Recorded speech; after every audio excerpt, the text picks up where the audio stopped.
Well, I'm John Bachman. The Senate holding their first hearing on the use of military-grade weapons by local police departments today. These hearings follow violent clashes between protesters and police in Ferguson, Missouri last month. These protests were in response to a white police officer shooting and killing an unarmed black 18-year-old. Senator Tom Colbert says local law enforcement tactics need to remain separate from those used by the feds.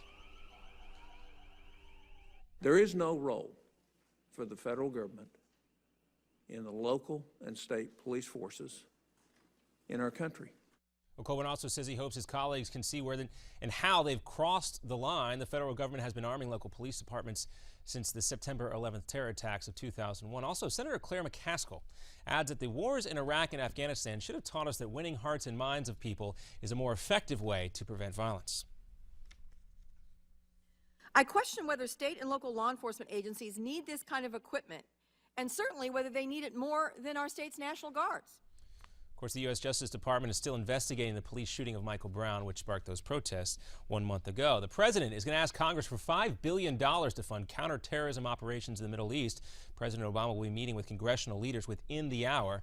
The president's closed-door meeting comes just 1 day before his big speech tomorrow night. The White House says President Obama will address the nation in prime time from the White House. For now, military operations have been limited to those targeted airstrikes. Meanwhile, House Speaker John Boehner says no decision to combat Islamic State terrorists will be made without all of Congress hearing more details. What we need is a strategy. And until there's a strategy, there's no reason to talk about any of the specifics, because I don't know how they fit in to the broader strategy. So I'm hopeful today.